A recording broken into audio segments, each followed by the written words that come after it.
Welcome back, everybody. This is Herbie with my Nomadic Dream, and I got Hope here, and this is going to be the first Nomad interview video.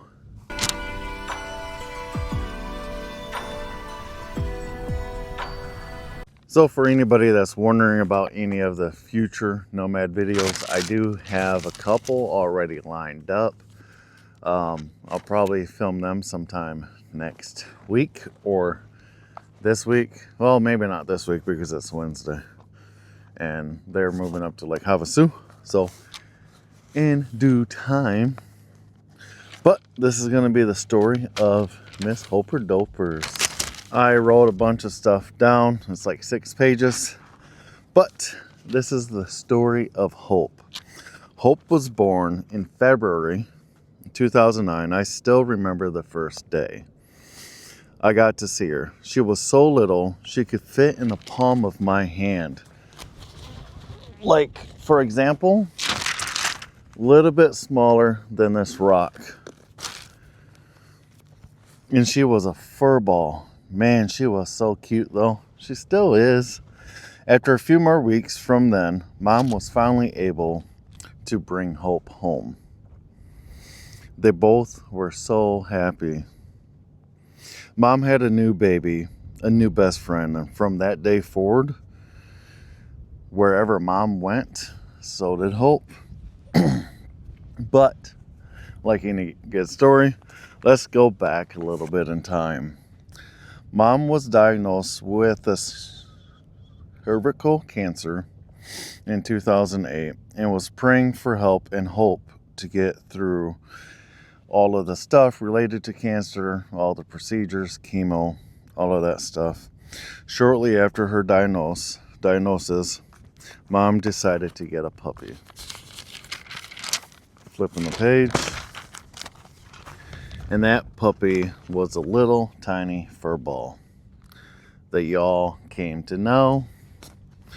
As you are already starting to know, Hope got her name, Hope, to give Mom hope that she was going to get past and beat cancer.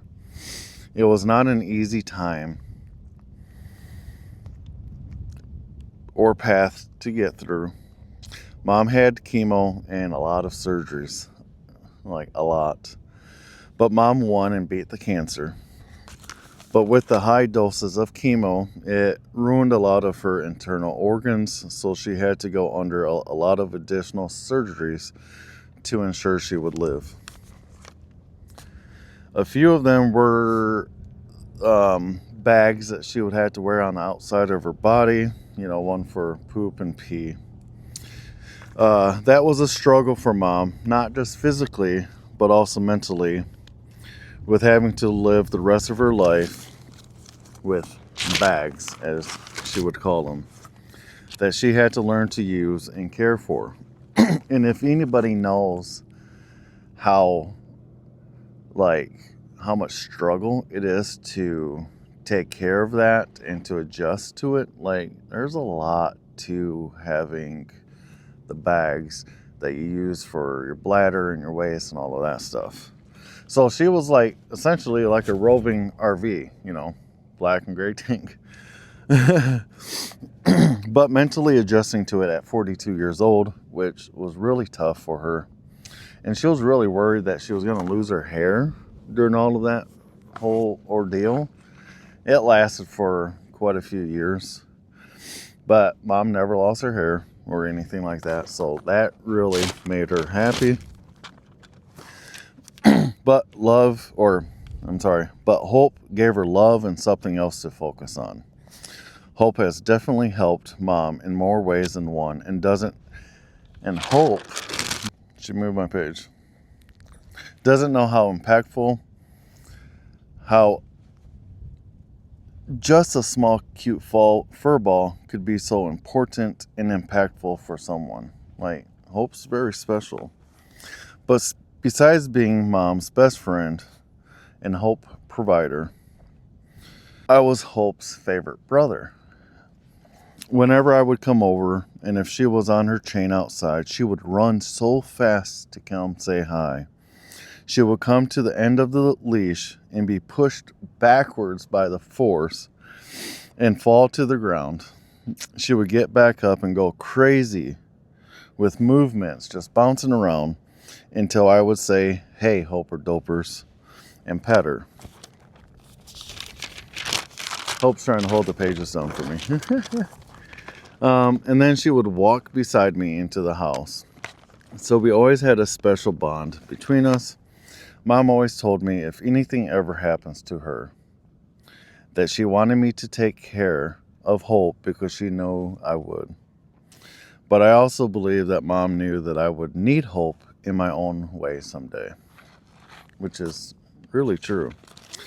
So fast forward to 2020, I received a call from the hospital about Mom, that she was rushed to the hospital because she collapsed. Once I got to the hospital with my sister, we spoke with the doctor about Mom, and he said that she had total organ failure.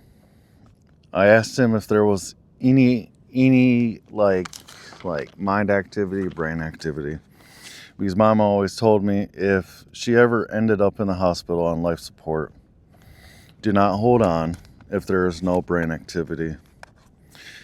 Be okay and let me go.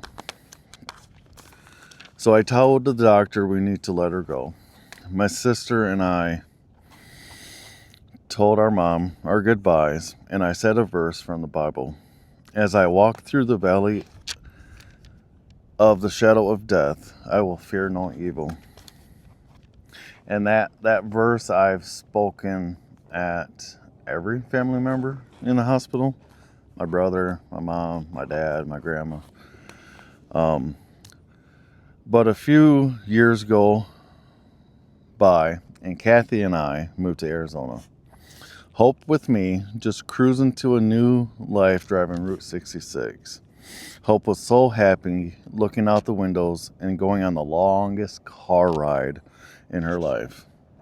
She's a traveling dog. They got to smell so many new smells on the way. But the time in Arizona was brief, and Hope and I moved back to Michigan and bought a house. Hope taught me to have patience and care. Hope was spoiled in the house. She had 3 different beds all throughout the house in different rooms. With that, it was a challenge to find her because she could be in either end of the house. She loves the snow in the winter so much she would tunnel through the snow and jump out and bounce around all crazy like. Probably because as a puppy, I would play with her in the snow. Like when it got deep and she was just a little tiny fur ball, I would lift her up a little bit off the ground and drop her into the snowbank. She'd get covered in snow, and like Hope just loves that stuff. In the fall, and the same thing is true in the fall with the leaves. She will run right into a leaf pile and bury herself in there and just bounce out, go back in, and just have a great time. But as any story, it comes to the present day where we are today, which is she is a nomadic dog, getting to enjoy her best life in retirement, if dogs have retirement. But even though she is going to be 17 in just about a week or so, and much slower, she still has a lot of life in her. She is still sassy and well taken care of and enjoying every day.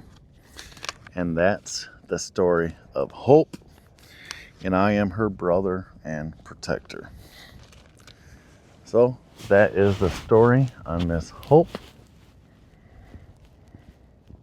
She gives me a lot of love. She's a very independent animal. Doesn't take much to take care of her. Just give her food, water, and a place to sleep, and she doesn't bother me. But that's it. So until next time, later guys. Bye. Say bye, Hope.